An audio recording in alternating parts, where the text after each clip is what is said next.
देऊळ बंद हा सिनेमा आता लवकरच आपल्या भेटीला येतोय आणि या निमित्त या सिनेमाची सगळी टीम आता या क्षणी आपल्यासोबत आहे. प्रवीणजी, सगळ्यात पहिले तुमचं आणि तुमच्या या सगळ्या टीमचं मनापासून स्वागत. आणि पहिला प्रश्न तुम्हाला हाच आहे की म्हणजे आम्ही देऊळ नावाचा एक सिनेमा पाहिला होता की जेव्हा देऊळ प्रत्यक्ष त्या सिनेमामध्ये काही लोक बांधतात आणि त्यामधनं तो राष्ट्रीय पुरस्कारापर्यंत तो सिनेमा गेला होता. इथे मात्र तुम्ही देऊळ बंद करायला निघालेला. नक्की काय त्यामागचं कारण आहे आणि का असा एक वेगळा विषय लोकांसमोर आणावा असं तुम्हाला वाटलं? देऊळ हा माझा खूप आवडता सिनेमा आहे. माझा मित्र गिरीश कुलकर्णीचा आणि उमेशचा चित्रपट आहे तो. राष्ट्रीय पारितोषिक मिळवून दिलं, त्यामुळं त्या टीमचं सगळ्यात मोठं कौतुक, कारण इतका सुंदर चित्रपट त्यांनी मराठी चित्रपटसृष्टीला दिला. देऊळ बंद आणि देऊळ याच्यातली सगळ्यात मोठा विरोधाभास काय आहे, त्या चित्रपटाचं नाव देऊळ होतं आणि देवाला अत्यंत तटस्थपणे त्या चित्रपटात त्यांनी पाहिलं, जे आपल्याला खूप भावलं. देऊळ बंद ह्या चित्रपटाचं नाव जरी देऊळ बंद करण्याशी रिलेटेड असलं तरी अध्यात्म आणि विज्ञान यांची सांगड घालता घालता श्रद्धेची नवीन परिभाषा आम्ही लोकांच्या समोर आणणार आहोत. जे तुमच्या मनात आहे, जे लोकांच्या मनात आहे, ते आम्ही परमेश्वराच्या तोंडून त्यांच्यापर्यंत सांगण्याचा प्रयत्न करणार आहोत, जे सहज आणि सोप्या पद्धतीनं पोहोचेल. पण तुम्ही स्वतः एक लेखक देखील आहात आणि आता मात्र दिग्दर्शनाची जबाबदारी तुम्ही दोघांनी मिळून खांद्यावर घेतलेली आहे.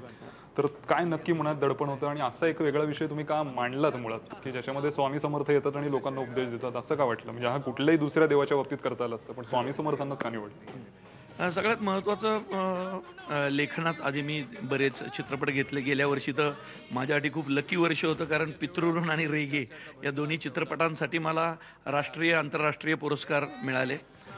दिग्दर्शन करताना मुळात दडपण नव्हतं, कारण ना या चित्रपटाचं वैशिष्ट्य असं की मागच्या 10-15 वर्षात नाटक, थिएटर किंवा इव्हेंट्स, सिरियल लिहिताना जी लोकं माझ्या संपर्कात आली होती आणि ज्या लोकांमुळे माझ्या थिएटरबद्दलच्या, नाटक सिनेमाबद्दलच्या जाणीवा प्रगल्भ होत गेल्या होत्या, त्याच माणसांना मी चित्रपटात घेतलं होतं. मी उगाच वेगळं धाडस करण्याचा प्रयत्न केला नाही.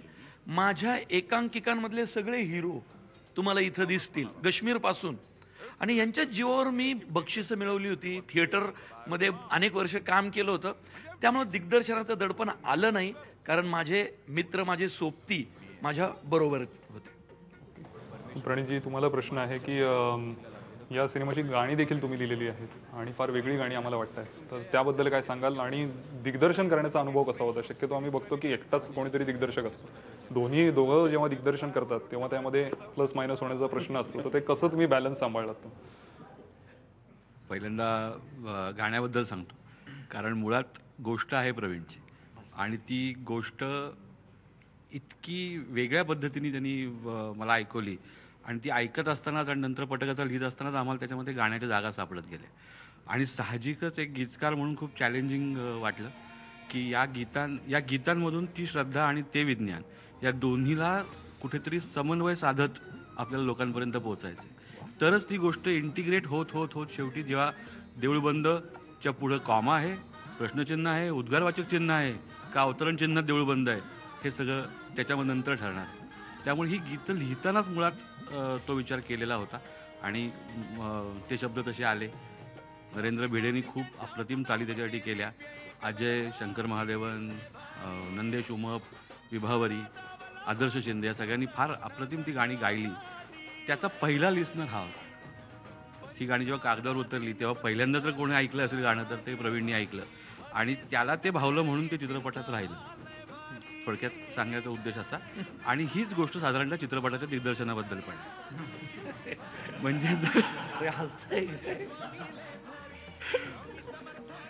म्हणजे जर तुम्ही क्रिकेटची बॅटिंग बघितली असेल तर एक जण शॉट मारतो आणि मग दुसरा पळतो, तर मग एक स्ट्रायकर असतो आणि एक नॉन स्ट्रायकर असतो. तर थोडक्यात माझी भूमिका या चित्रपटामध्ये नॉन स्ट्रायकरची आहे. 33 कोटींपैकी कुठल्या देवाचा बाबा? अहो, कुठल्या म्हणजे काय, स्वामी समर्थांचा. तुमचा नक्की कोणावर राग? देवावर की देवभोळ्या लोकांवर? दोघांवर. इंडियातले सगळेच सायंटिस्ट एकजात देवभोळे. आम्ही विज्ञान निष्ठ असलो तरी आहोत देवभोळे. आपल्या शरीरात मन नावाचा कुठलाही अवयव नाही आणि देव नावाचं कुठलंही एलिमेंट नाही. कोटी कोटी कंठातून उमटे दिव्य एक ललकारील. वरच्या देवळात दिवसातनं 4-4दा भजनं आरत्या होतात, ते आजपासून बंद करा. आस्तिक आणि नास्तिक ह्याच्यातलं द्वंद्व या सिनेमामध्ये आहे, तर ते उभं करणं तुला थोडंसं चॅलेंजिंग वाटलं? नाही, अजिबात नाही. राघव शास्त्री च्या नास्तिकपणाच्या मागे एक खूप मोठं रिझन आहे, खूप मोठं त्याला लॉजिक आणि एक मोठी घटना बॅक स्टोरी आहे त्याला, जी आम्ही फिल्ममध्ये मांडलेली आहे. तो जन्मता नास्तिक नाही आहे आणि हळूहळू कॅरेक्टर जसं करत गेलो मी, आणि ती बॅक स्टोरी तुम्हाला फिल्ममध्येच दिसेल, ती मी आत्ता सांगणार नाही कारण त्याची गंमत निघून जाईल की का तो स्वामींचा एवढा तिरस्कार करतो. पण कुठेतरी त्याच्या आतमध्ये दाबली गेलेली, त्याच्या कोरमध्ये मुळाशी एक आस्था आहे, एक श्रद्धा आहे जी दाबली आहे त्या एका इन्सिडेंटनी. सो तो श्रद्धाळू नाही आहे असं मी नाही म्हणणार. आस्तिक नास्तिक हे सगळ्यांचं आपापलं परसेप्शन असतं. मी स्वतः त्या एका शक्तीमध्ये मानतो, पण मी रोज जाऊन देवळात आरती किंवा पूजा नाही करणार कदाचित. पण त्यामुळे कदाचित काही लोकांना वाटेल की मी नास्तिक आहे, पण मी स्वतःला नास्तिक समजत नाही. सो ते तुमचं परसेप्शन आहे. सो राघव शास्त्री माया करतात त्याचं एक रिझन आहे त्याच्याकडे, ज्यामुळे तो स्वामींचा तिरस्कार करतो. आणि हळूहळू जशा घटना उलगडत जातात आणि तो त्या प्रवासातनं पुढे स्वामींबरोबरच जातो, तसं त्याची ती आतली जी दाबलेली श्रद्धा आहे ती बाहेर यायला सुरुवात होते. नारदादि योगी वृंद वंदितं दिगंबरं काशिकापुराधिनाथ काल भैरवं भजे.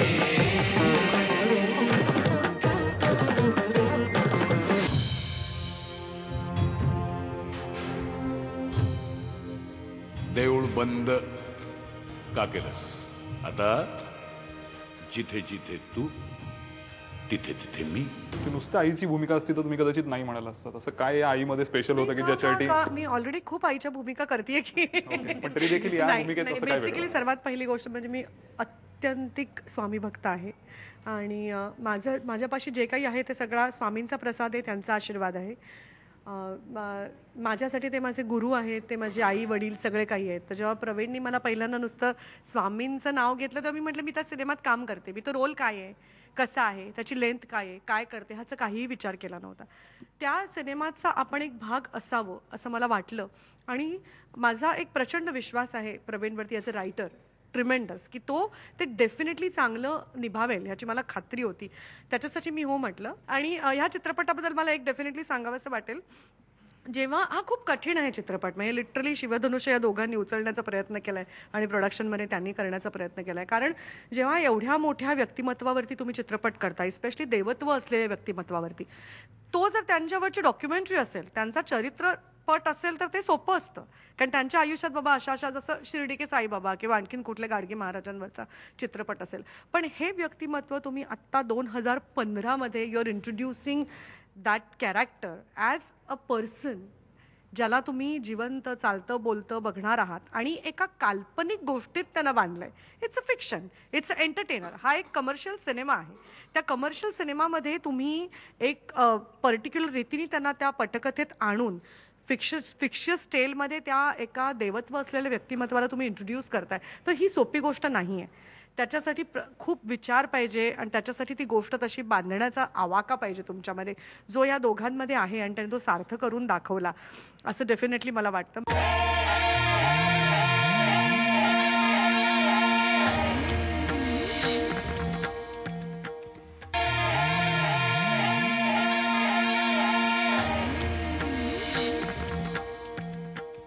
काश्मीरचं कॅरेक्टर आहे, त्याच्याबरोबर कम्प्लीट कॉन्फ्लिक्ट आहे की तू हे करतेस आणि तो मात्र त्याला विरोध करतोय. तर तुझ्यासाठी हे कॅरेक्टर प्ले करणं किती वेगळं होतं? मला कधी वाटलं नव्हतं की मला इतकं बॅलन्स्ड आणि कंट्रोल्ड कॅरेक्टर कधी करायला मिळेल आणि आधी मी केलंही नव्हतं. आणि मला हे कॅरेक्टर खूप रिअलिस्टिक वाटलं किंवा खूप जवळचंही वाटलं मला.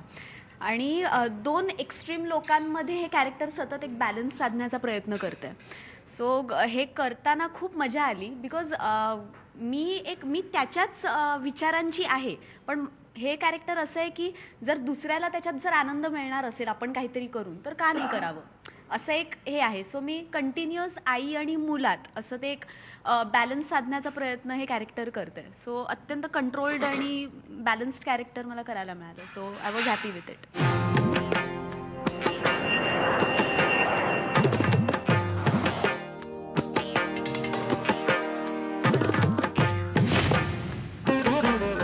Please stop this nonsense. Welcome welcome welcome home. हा देश माझं घर नाही. रोज हजारो लोक या देशात मरतात. तुम्हीच सांगा, पुणेकर मंडळी आहात सगळे आणि इतके वर्ष तुम्ही एकत्र काम करताय आणि आता देऊळ बंद येतोय, तर या सिनेमाशी नक्की कसे असोसिएट आहात आणि प्रवीण बरोबरचा प्रवास कसा आहे? प्रवीणला आज मी 20 वर्ष ओळखतो, त्याचा प्रवास पाहिला आहे. त्याच्यामध्ये जी एक महत्त्वाची गोष्ट आहे की प्रवीणला अत्यंत भन्नाट कल्पना सुचतात. म्हणजे मी राया आणि प्रवीण असे आम्ही हॉटेलच्या बाहेर पायऱ्यांवर रात्री 1-1, 2-2 वाजेपर्यंत बसायचो. तो काय काय कल्पना सांगायचा. मी त्याला म्हणतो, सर तू मुंबईला जा, पुण्यात काय करतोयस, तो ऐकायचा नाही. असं आमचं गेले 15-20 वर्ष चालू आहे. पण आता सगळ्यात महत्त्वाची गोष्ट त्याच्याकडे जी आहे ना, की त्याला ज्या भन्नाट कल्पना सुचतात त्या कल्पना कन्व्हर्ट करायची पण त्याच्याकडे ताकद आहे. कल्पना अनेक लोकांना सुचतात, कल्पना सुचण्याबद्दल काही नाही, पण ही हॅज दॅट कपॅसिटी की तो सुचलेली कल्पना सर्व प्रयत्नांनी प्रत्यक्षात आणू शकतो. हा त्याचा प्लस पॉईंट आहे आणि देऊळबंद हाच त्याच्यातला एक भाग आहे. सो जेव्हा तो म्हणला, अरे मला चित्रपट करायचा आणि मी करतोय, मी म्हटलं जी काय मदत आम्ही करू शकू ते आम्ही करणारच आहोत. या सिनेमाच्या निमित्ताने एकत्र काम करताय, Yes, तर नक्कीच. म्हणजे कसा एकंदर अनुभव होता आणि प्रवीण बद्दल काय सांगाल? मी, प्रवीण, ऋषिकेश गेले 20 वर्ष आम्ही एकत्र नाटकं, रात्रीची जेवणं, कट्टे हे सगळं आम्ही एकत्र करत आलो आहे. आणि फिल्म करतानाचा प्रवीण हा फारच वेगळा वाटला. म्हणजे मी त्याला म्हणलं सुद्धा की तू गुपचूप 4-5 फिल्म केलेले आहे आधी. हां, कारण एवढा कॉन्फिडन्स आणि एवढी क्लॅरिटी ही पहिला जो दिग्दर्शक असेल त्याला असूच शकत नाही. म्हणजे मी तरी पाहिली नाही की एवढी क्लॅरिटी त्याला दिसत होता. फिल्म सुरू ॲक्च्युली फ्लोअरवर जाण्याच्या अगोदर त्याला ती फिल्म दिसत होती. आणि मी हावरट नट असल्या कारणाने मी त्याला आधीच म्हणत होतो की मला रोल पाहिजे तुझ्या फिल्ममध्ये. तर तो म्हटला, अरे आपण एकत्र नाट्य केले, प्रत्येक माझ्या मित्राला रोल मिळणारच आहे, नाही मला मोठा रोल पाहिजे, असं मी त्याच्यात लोंबत होतो. म्हणजे पण त्यांनी चांगलाच रोल दिला मला. मस्त सायंटिस्ट, मी काश्मीरच्या विरोधातला सायंटिस्ट असतो, इस्रोमधला इंडियातला. पण मस्त मी ओव्हरऑल एन्जॉय करतोय, करत राहणार. बरं सर, मला पुन्हा एकदा तुमच्याकडे यायचं आहे की मुळात भूमिका मोहन जोशींना कन्व्हिन्स करणं एक फार मोठं तुमच्यापुढे चॅलेंज होतं, ते तुम्ही करून दाखवलं. त्यांना कशा पद्धतीने कन्व्हिन्स केलं ते बद्दल आम्हाला सगळ्यात पहिल्यांदा ज्यावेळी कुठल्याही स्वामींवर अनेक डॉक्युमेंटरीज आल्यात, व्हिडिओ CD आल्यात, सिनेमे आलेत, प्रत्येक वेळी काय पाहिलं जायचं की स्वामींसारखा दिसणारा माणूस शोधा. म्हणजे कित्येक वेळा मला बोलण्यात पण आलं, स्वामींसारखा दिसणारा माणूस शोधा. अरे मी म्हटलं, आपण एवढी मोठी फिल्म करतोय आज महाराष्ट्रातली, एवढा मोठा सब्जेक्ट मांडतोय, तो ठामपणे पोहोचवणारा आधी अभिनेता मला जास्त महत्वाचा आहे. आणि मराठी रंगभूमीवरचा इतका कसलेला अभिनेता आम्हाला हवा होता की लोक थक्क व्हायला पाहिजेत. आणि तेच झालं. मोहन जोशींचंच नाव पहिल्यांदा आलं आणि मोहन जोशींची स्टाईल सगळ्यांना माहितीच आहे. मोहन जोशी सर म्हटले, मी देव मानतो पण मी नाही पण मानत, मी आधी ते ट्रायल करणार. जर मी स्वामी वाटलो, कारण या राज्यातल्या देशातल्या लाखो करोडो लोकांच्या श्रद्धेचा प्रश्न आहे, आणि आम्ही ट्रायल घेतली आणि मोहन जोशी सर म्हणजे हॅवॉक झाले. आणि तेच पटकन दुसऱ्या मिनिटात म्हटले, मी हा रोल करतोय. आणि त्यामुळं आम्ही त्या पर्सनॅलिटीच्या प्रेमात न पडता आम्ही अभिनेत्याच्या प्रेमात पडलो. आणि स्वामी आज लोकांच्या समोर येतील आणि लोक थक्क होतील, अगदी मनापासून काही लोक श्रद्धेनं हात सुद्धा जोडतील, इतके स्वामी हुबेहूब मोहन जोशी सरांनी उठवले. जाता तर फक्त प्रेक्षकांना सांगाल की नक्की या सिनेमातून तुम्हाला काय मांडायचं आहे, की नाव त्याचं देऊळ बंद आहे पण तरी देखील वेगळ्या विषयावरती हा सिनेमा, काय नक्की मांडायचं आहे आणि का लोकांनी थिएटर्समध्ये येऊन तो पाहावा? श्रद्धेची, तुमच्या आमच्या मनातल्या श्रद्धेची नवी परिभाषा म्हणजे देऊळ बंद. नक्की बघा. वा, थँक्स अ लॉट. एवढ्या मनापासून गप्पा मारल्यात. एकंदर या सिनेमासाठी तुम्हा सगळ्यांना खूप खूप शुभेच्छा. थँक्यू.